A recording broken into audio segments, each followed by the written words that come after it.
Hola a todos, ¿cómo están? Bienvenidos a la clase de la UP6 de nutrición.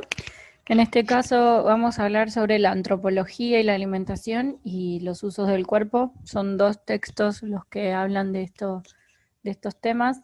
Empezando un poco con lo que es la antropología y la relación con la alimentación, lo que tenemos que remarcar o decir es que muchas veces la cuestión de comer mucho o comer poco es un dilema en sí mismo, ¿sí? Porque obviamente está demarcado por lo que es la subjetividad de los individuos, pero también por la cultura en la cual estamos insertos.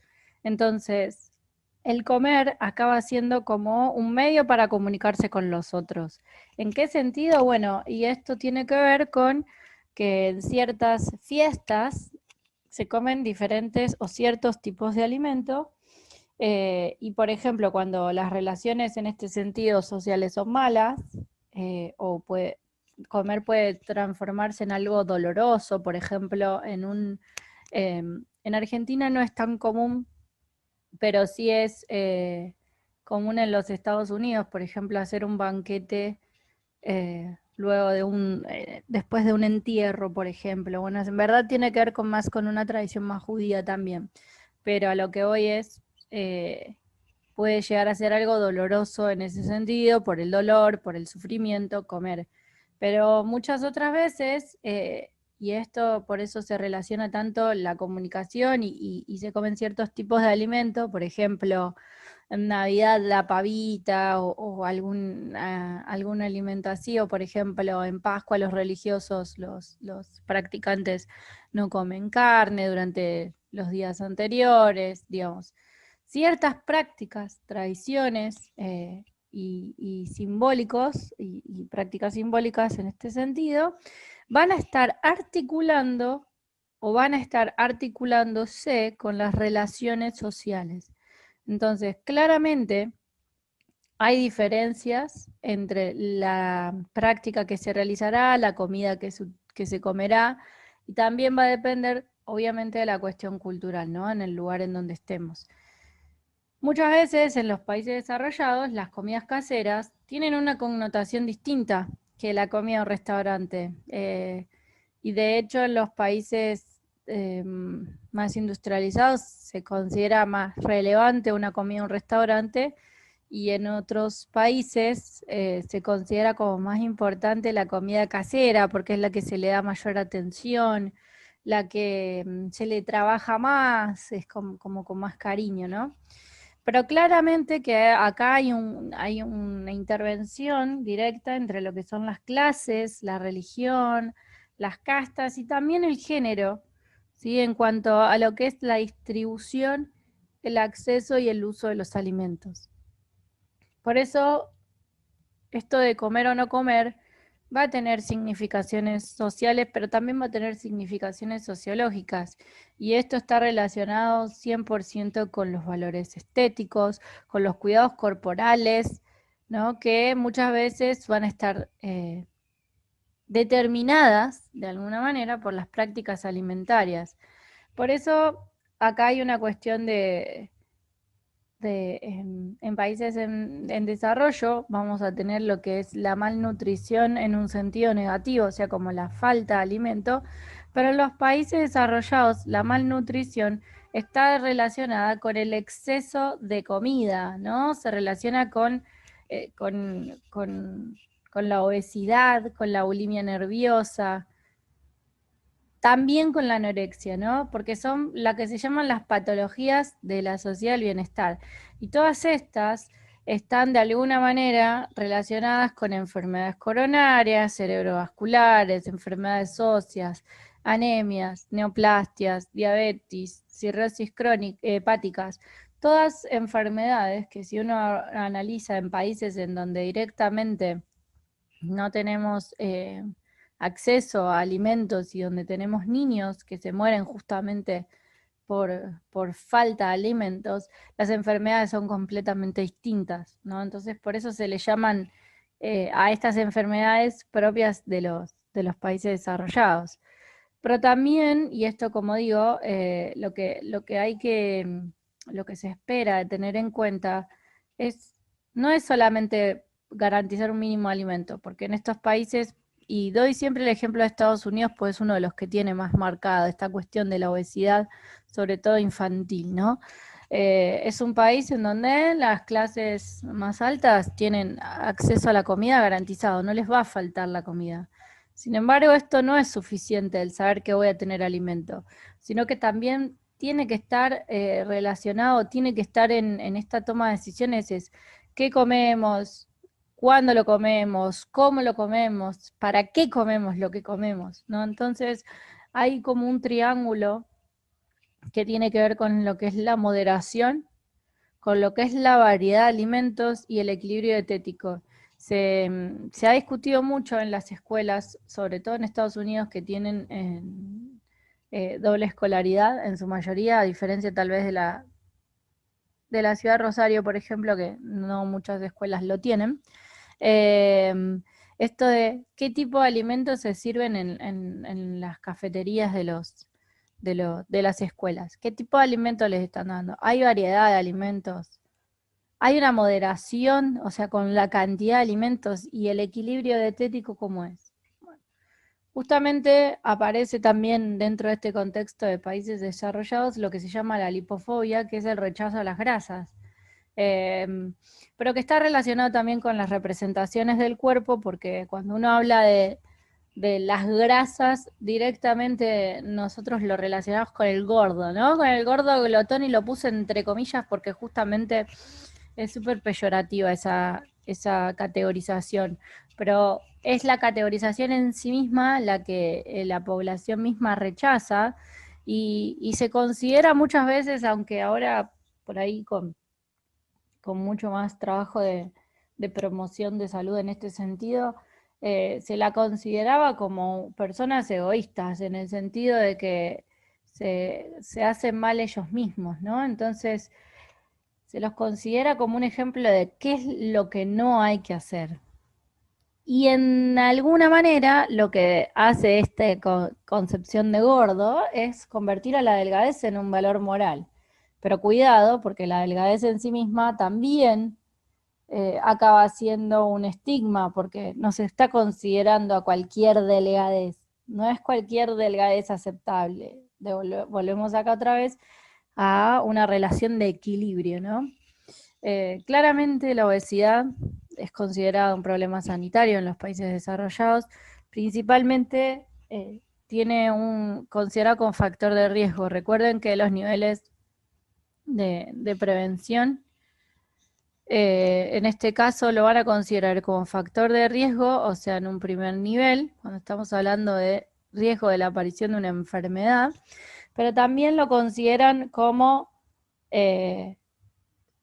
una manera de considerarlo dentro de lo que es los niveles de salud pública, y por eso es tal vez una de las cuestiones que yo siempre digo que, a diferencia de, por ejemplo, Argentina, que bueno, uno de los pioneros en colocar esta cuestión de la obesidad en discusión, en debate eh, generalizado, y que de alguna manera logró sacar la ley de obesidad y que en algunos hospitales se trate el tema de la obesidad mórbida, fue Cormillot, cuando empezó con ese programa, ahora como 10 años atrás, de cuestión de peso.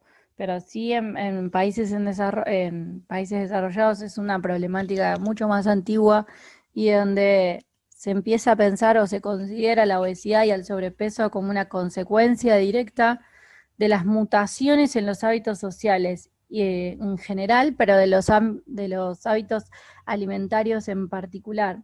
Se lo considera como, no es que se lo hace a sí mismo porque sí, sino que ha hecho un mal hábito del alimento y ha seleccionado muy mal los alimentos, y bueno, y por eso terminan siendo esos. Después uno puede discutir si está bien considerado o no, pero bueno, de esta manera lo ponen como en discusión, ¿no? Claramente, y esto a nivel histórico, las anomalías alimentarias van a tener un origen, o tenían un origen, en la cantidad en que ingeríamos, ¿no? Entonces, engordábamos y comíamos más, y adelgazábamos y comíamos menos. Claramente esto es un poco más complejo, por eso es que hoy se tiene mucho más cuidado en este sentido, porque intervienen otros mecanismos, los hormonales, los neurohormonales, factores genéticos, metabólicos, constitucionales. Por eso cuando uno quiere empezar a hacer una dieta o cambiar algunos hábitos alimentarios o mejorarlos, lo primero que se pide que se haga es que vaya a un nutricionista justamente para hacerse primero todos los análisis de sangre, en donde salgan todos los niveles y cómo están esos niveles de diabetes, si es que tienen, de los diferentes análisis, o los análisis en general, un chequeo general que se puede hacer para ver si tenemos colesterol alto, bajo, cómo está, bueno, en fin. Si hay algún problema hormonal o de tiroides, por ejemplo, haciendo un hipertiroidismo o un hipo, digamos. Todas estas cuestiones hoy sí se consideran. Antes era solamente, bueno, si comes mucho vas a engordar, como si fuese la cantidad. Entonces, claramente, esta cuestión de la cantidad va a estar, va a ser variable ahora, ya no va a ser algo más fijo, ¿no? Y va a ser variable en cuestión de un patrimonio más genético. Claramente hay una ambivalencia entre lo que son las representaciones de la gordura y de la delgadez, que de alguna manera influyeron en los comportamientos alimentarios individuales y sociales en general. Y por ejemplo, si uno analiza las tribus sociales, las tribus más, por ahí más históricas, pensando en un siglo, dos atrás, con economías de subsistencia, y por ser economías de subsistencia tenían periodos muy largos de escasez de alimentos. Y entonces ese miedo a pasar hambre los llevó a pensar que, por ejemplo, la gordura era considerado favorable. Lo mismo sucedía si uno considera lo que eran las cortes, ¿sí? Por ejemplo, siglo XV, cuando estaban los reyes. ¿Qué se decía? Mientras más gordos, y sobre todo las mujeres, mientras más gordas sean, es sinónimo de qué? De salud. ¿Por qué? Porque el delgado era sinónimo de pobreza, de enfermedad, se relacionaba directamente. Y esta cuestión ha ido cambiando en función de qué? De que cambian los parámetros sociales. Sin embargo, en la mujer tal vez es donde más duro se ven estas cuestiones o estos cánones de belleza, ¿no? Por eso yo decía, por ejemplo, la mujer del siglo XV, la gorda era mejor, porque era sinónimo de salud.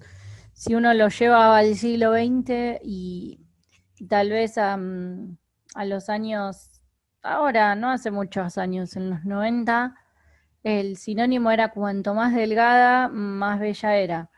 Y hoy, comienzos, bueno, ya entrados el siglo XXI, lo que consideran no es solo la belleza de la delgadez, porque ya no es tanto la delgadez, sino un cuerpo fibroso, un cuerpo fitness, ¿no? Un cuerpo marcado, eso es como sinónimo de más belleza. Entonces, esto quiere decir que los cánones de belleza han ido cambiando, ¿no? Y, por ejemplo, hoy hay una cuestión de la apariencia juvenil, de verse más joven a cualquiera de las edades. Entonces, claramente que estas ideas que se tienen sobre el cuerpo y sobre la salud van a tener una influencia directa sobre la cultura alimentaria y sobre los comportamientos alimentarios. Si digo, no es lo mismo si en los años 90 teníamos como modelo de imagen linda a una mujer delgada que consumía muchas menos calorías, que comía mucho menos alimentos en general, comparativamente con el 2020, por ejemplo, donde se considera a la mujer más atractiva que sea fitness, que esté marcada, que esté tonificado ese cuerpo, ¿no? Porque se necesita mucha más injerencia de alimentos, una variedad de alimentos, mucho más basado en fibras y demás, ¿no?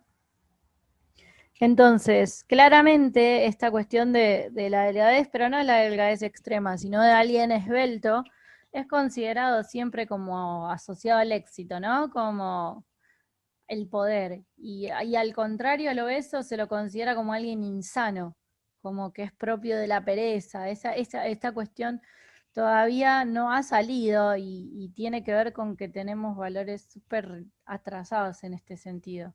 Entonces, desde acá surgen diferentes atención e interés en los diferentes grupos sociales que atribuyen al cuerpo.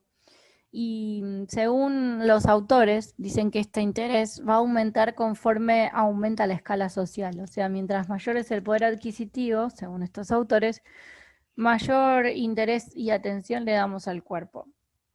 Y acá aparece una categorización, en verdad es una disciplina que es la sociología del cuerpo, que básicamente empieza a cuestionar de alguna manera sobre la definición de cuál va a ser su campo de acción. Porque nosotros sabemos que sociología es la ciencia, digamos, que se ocupa de las relaciones sociales dentro de un grupo, ¿no? Dentro de un grupo social. Ahora, sociología del cuerpo. ¿Cuál va a ser el límite de ese análisis? ¿Cuál va a ser el problema que va a utilizar? ¿Y cómo va a chocarse con otras disciplinas, por ejemplo, con la antropología, ¿no? Entonces, lo que se busca que tenga por objeto esta sociología del cuerpo y que esté relacionada con cuestiones individuales, es que esté básicamente fuera de lo que es el ámbito de estudio de la antropología física, de la tecnología, de la dietética, de la sociología, y empieza a ser un objeto estudiable, diferente, ¿sí?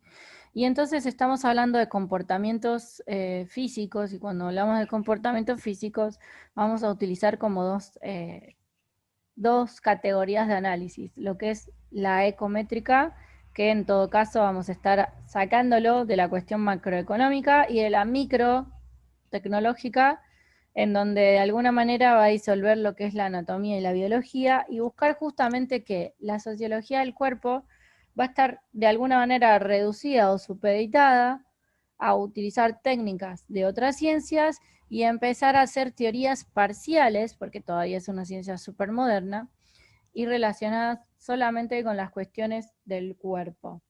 Entonces va a analizar sobre las raciones alimenticias, va a analizar sobre la demanda que uno tiene sobre las consultas médicas, bueno, en fin. En sí misma, las problemáticas específicas de cada una de estas disciplinas que van a relacionarse de alguna manera, lo que buscan es diferenciarse. Entonces, en lo que es esta cuestión entramos verdaderamente en lo que es la sociología del cuerpo, y los autores dicen que dentro de esta categoría hay una de los indicadores que es el consumo médico, o sea, ir a la consulta médica, y que para los diferentes grupos, de alguna manera va a estar determinado por coacciones de orden físico y biológico, y que con gran frecuencia tienden a reducir la necesidad médica. Entonces acá vamos a encontrar una diferencia en el comportamiento sanitario de los diferentes grupos o de las diferentes personas que integran las diferentes categorías sociales, en donde dice cuándo se consulta al médico. Entonces, dentro de lo que es los diferentes grupos sociales, estamos hablando de peones, agricultores, obreros, empleados, cuadros superiores, ¿no? Diferentes categorías e ingresos económicos, socioculturales, ¿no? Diferentes personalidades dentro de una sociedad. Y se determinó que en los cuadros más bajos no hacen tanto, no tienen, no es que no tienen interés, sino que no van a considerarlo algo necesario ir a una consulta médica, por ejemplo, ¿no? A diferencia de los cuadros superiores, en donde por algunas cuestiones mínimas que sientan dolores físicos, van directamente al médico. También en cuanto al porcentaje del consumo de grasas. Se le hizo una encuesta, le dice, bueno, a ver qué piensan ustedes del consumo de grasa y si son fáciles de digerir. Y entonces se piensa que desde los cuadros inferiores a los superiores, las frituras empiezan, o sea, como que las frituras le cae mal. Pero esto lo consideran los que tienen un poder adquisitivo más alto. ¿Por qué? Porque los que tienen un poder adquisitivo más bajo consumen mucho más este tipo de alimento y no lo sienten como algo que les pueda caer mal o pesado, ¿no? En cuanto a lo que tiene que ver con los mensajes corporales y si realmente hay algunas sensaciones en cuanto a lo que es lo que cuenta, o sea, lo que dice el cuerpo, si me dice que siento dolor o no. Las clases sociales más altas tienen como una percepción mayor y específicas, producto de que tienen un mayor cuidado en este sentido de lo que le sucede a su cuerpo, mientras que los cuadros inferiores no. Y en cuanto a lo que tiene que ver con el interés, digamos, de la apariencia física y las sensaciones, claramente hay un cuidado mayor en cuanto a a, a esa apariencia física en donde se hacen mucho más tratamientos estéticos, se cuida mucho más el físico en las categorías o clases superiores que en las inferiores, ¿no? Por ejemplo, cuando se habla también de diferentes aspectos en cuanto a conductas sexuales, sanitarias, indumentarias principalmente, se descubría que el pudor en determinados grupos o sectores sociales, principalmente de los más bajos, les aparecía mucho más que que en las categorías superiores. O sea que esto tiene que ver también con las instrucciones, o sea, la educación sexual que han tenido, la educación dentro de la escuela, digamos, si han tenido una educación primaria, secundaria, universitaria o superior. Se notaba que cuanto más nivel educativo, nivel más alto educativo, menos pudor al hablar de estas cuestiones tenían. En cuanto a los cuidados sobre los tratamientos de belleza y demás, también hay un consumo mayor de los productos de belleza para quienes tienen un poder adquisitivo más alto, claramente, y también sobre las prácticas que se realizan. No es solamente sobre los productos, sino también sobre las prácticas sobre belleza que se realizan. Sobre todo porque, bueno, porque estos grupos de cuadros superiores tienen como una exigencia mayor frente a la sociedad, cuidándose el cuerpo, que los cuadros inferiores. En cuanto a la alimentación, claramente uno ve que en los cuadros inferiores la preparación de las comidas son mucho más rápidas, mucho menos tiempo, utilizan alimentos menos saludables, porque claramente, por ejemplo, las carnes no son de la mejor calidad y esto tiene que ver con el poder adquisitivo que tenemos, también con la cantidad de actividades que uno realiza, ¿no? Generalmente las madres en estos grupos tienen varios hijos, tienen muchas actividades, tienen que llevar los hijos a la escuela, seguir limpiando, hacer las actividades, y tienen que trabajar fuera, ordenarse los horarios también. Y esto claramente es diferente a los cuadros superiores, que o puede tener alguna ayuda o pide comida. Entonces no es lo mismo. Claramente los productos que consumen no son los mismos de una canasta básica. En cuanto al consumo del alcohol, se dice que es mayor en cuanto a la encuesta, ¿no? Es mayor en las clases más bajas, porque no creen estos que el consumo de alcohol de alguna manera traiga un riesgo en las actividades que realizan, mientras que los cuadros superiores lo consideran que sí.